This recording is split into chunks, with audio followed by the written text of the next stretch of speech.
പ്രവാസ ലോകത്തെ വാർത്തകളും വിശേഷങ്ങളും അതുപോലെ മാറി മാറി വരുന്ന നിയമങ്ങളും നേരത്തെ അറിയാൻ ഈ ചാനൽ സബ്സ്ക്രൈബ് ചെയ്യൂ. അടുത്തുള്ള ബെല്ലൈക്കൺ എനേബിൾ ചെയ്യാൻ മറക്കേണ്ട. നമസ്കാരം. ഒമാൻ വാർത്തകളിലേക്ക് സ്വാഗതം. ഇന്ന് മാർച്ച് 5. പ്രധാന വാർത്തകൾ. ദാഖിലിയ ഗവർണറേറ്റിലെ ആദം വിലായത്തിൽ നേരിയ ഭൂചലനം അനുഭവപ്പെട്ടതായി സുൽത്താൻ ഖാബൂസ് സർവകലാശാലയിലെ ഭൂകമ്പ നിരീക്ഷണ കേന്ദ്രം അറിയിച്ചു. ചൊവ്വാഴ്ച രാവിലെ പ്രാദേശിക സമയം 8:44 ഭൂചലനം ഉണ്ടായത്. റിക്ടർ സ്കെയിലിൽ 3.1 തീവ്രത രേഖപ്പെടുത്തിയ ഭൂചലനം 11 കിലോമീറ്റർ ആഴത്തിലാണ് ഉണ്ടായത്. ഭൂകമ്പത്തിന്റെ പ്രഭവ കേന്ദ്രം ഹൈമ നഗരത്തിന് ഏകദേശം 175 കിലോമീറ്റർ വടക്ക് കിഴക്കായി സ്ഥിതി ചെയ്യുന്നുവെന്നും ഭൂകമ്പ നിരീക്ഷണ കേന്ദ്രം റിപ്പോർട്ടിൽ പറയുന്നു. കുറഞ്ഞ വേതനത്തിന് വീട്ടുജോലിക്കാരെ നൽകുമെന്ന് പറഞ്ഞ് സമൂഹ മാധ്യമങ്ങൾ വഴി നടക്കുന്ന വ്യാജ പരസ്യങ്ങൾക്കെതിരെ ജാഗ്രത പാലിക്കണമെന്ന് റോയൽ ഒമാൻ പോലീസിന്റെ മുന്നറിയിപ്പ്.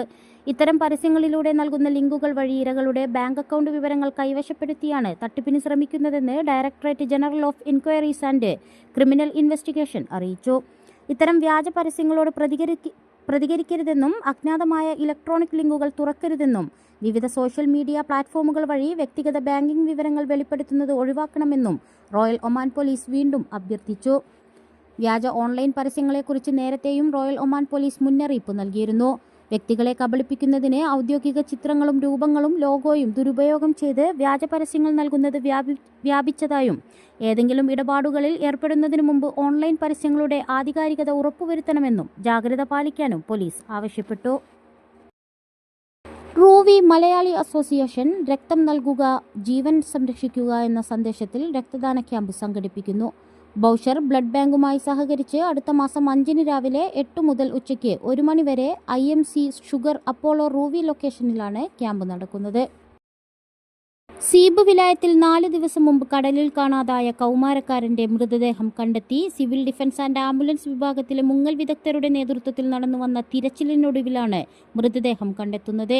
ബന്ധപ്പെട്ട അധികൃതരുടെ പൗരന്മാരുടെയും സഹകരണത്തോടെയായിരുന്നു തിരച്ചിൽ നടന്നുവന്നത്. കടൽ തീരങ്ങൾ, വെള്ളച്ചാട്ടങ്ങൾ, വെള്ളക്കെട്ടുകൾ, അരുവികൾ തുടങ്ങിയ ഇടങ്ങളിലും സുരക്ഷാ മാനദണ്ഡങ്ങൾ പാലിക്കണമെന്ന് സിവിൽ ഡിഫൻസ് ആൻഡ് ആംബുലൻസ് വിഭാഗം ആവശ്യപ്പെട്ടു.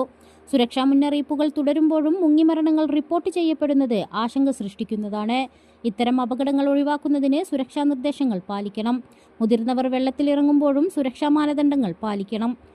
നിയന്ത്രണങ്ങളുള്ള സ്ഥലങ്ങളിലും സമയങ്ങളിലും വെള്ളത്തിലിറങ്ങുന്നത് ഒഴിവാക്കണം. മുതിർന്നവരുടെ സാന്നിധ്യമില്ലാതെ കുട്ടികളെ വെള്ളക്കെട്ടുകളിലോ നീന്തൽക്കുളങ്ങളിലോ കടലിലോ ഇറങ്ങാൻ അനുവദിക്കരുത്. മാതാപിതാക്കളുടെ അസാന്നിധ്യത്തിൽ കുട്ടികൾ വെള്ളത്തിലിറങ്ങുന്നത് മുങ്ങിമരണം ഉൾപ്പെടെയുള്ള അപകടങ്ങൾക്ക് ഇടയാക്കും.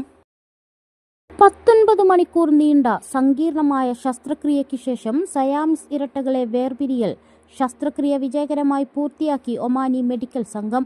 ഇത്തരത്തിലുള്ള സുൽത്താനേറ്റിലെ ആദ്യത്തെ ശസ്ത്രക്രിയയാണ് ഏറ്റവും മികച്ച രീതിയിൽ പൂർത്തിയാക്കി ആരോഗ്യമേഖലയിൽ പുതുചരിത്രം രചിച്ചത്. ആരോഗ്യമന്ത്രി ഡോക്ടർ ഹിലാൽ ബിൻ അലി അൽ സബ്തിയുടെ നേരിട്ടുള്ള മേൽനോട്ടത്തിലായിരുന്നു ശസ്ത്രക്രിയ നടത്തിയത് എന്നതും ശ്രദ്ധേയമാണ്. കുടൽ, മൂത്രവ്യവസ്ഥ, രക്തക്കുഴലുകൾ എന്നിവയുമായി ബന്ധമുള്ള പെൽവിക് മേഖല പങ്കിടുന്ന ഇരട്ടകളെ മണിക്കൂറുകൾ നീണ്ടുനിന്ന ശസ്ത്രക്രിയയിലൂടെയാണ് വേർപെടുത്തിയത്. ഇരട്ടകൾ ശസ്ത്രക്രിയയ്ക്ക് ശേഷം തീവ്രമായ വൈദ്യചികിത്സയിലാണ്. അവരുടെ ആരോഗ്യനിലയിൽ തുടർച്ചയായ പുരോഗതി കൈവരിച്ചിട്ടുണ്ടെന്ന് അധികൃതർ വ്യക്തമാക്കി.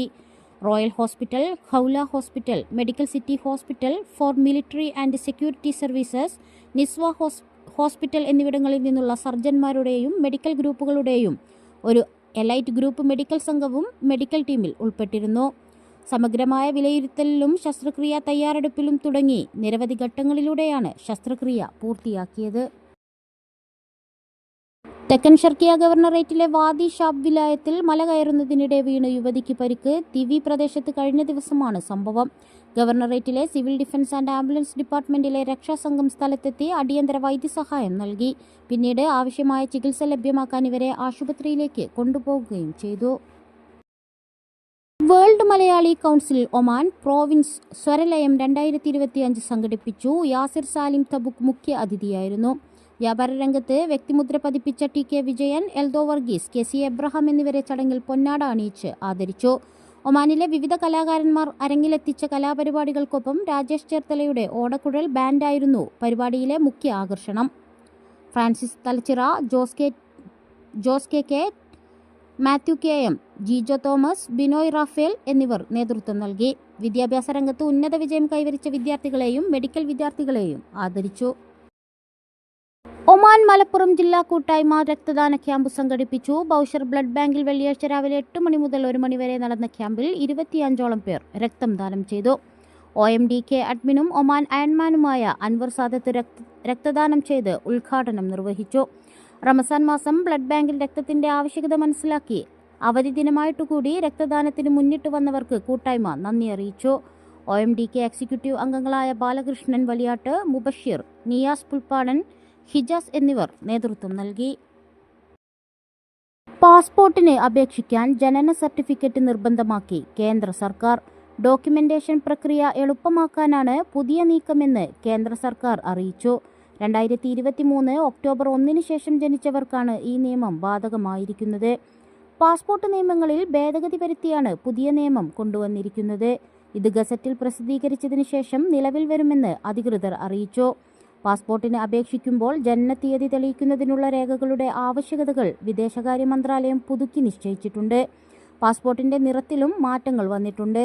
സർക്കാർ ഉദ്യോഗസ്ഥർക്ക് വെള്ള, നയതന്ത്രജ്ഞർക്ക് ചുവപ്പ്, സാധാരണക്കാർക്ക് നീല എന്നിങ്ങനെയാണ് പുതിയ നിറങ്ങൾ. പാസ്പോർട്ടിന്റെ അവസാന പേജിൽ നിന്ന് മാതാപിതാക്കളുടെ പേര് നീക്കം ചെയ്യുമെന്നും പാസ്പോർട്ട് സേവാ കേന്ദ്രങ്ങളുടെ എണ്ണം വർദ്ധിപ്പിക്കാനും സർക്കാർ പദ്ധതിയിടുന്നു. അടുത്ത 5 വർഷത്തിനുള്ളിൽ പ്രവർത്തനക്ഷമമായ പാസ്പോർട്ട് സേവാ കേന്ദ്രങ്ങളുടെ എണ്ണം 442 നിന്ന് 600 ഉയരുമെന്നും റിപ്പോർട്ടുകൾ സൂചിപ്പിക്കുന്നു.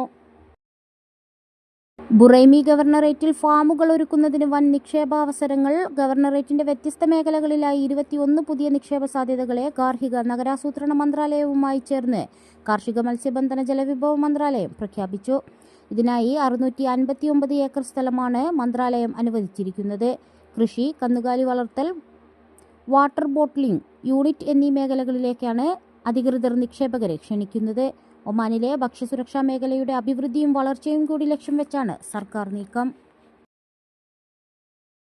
ഇതോടുകൂടി ഇന്നത്തെ വാർത്തകൾ ഇവിടെ പൂർണ്ണമാവുന്നു. കൂടുതൽ ഒമാൻ വാർത്തകളും വിശേഷങ്ങളുമായി നാളെ വീണ്ടും കാണാം. നമസ്കാരം.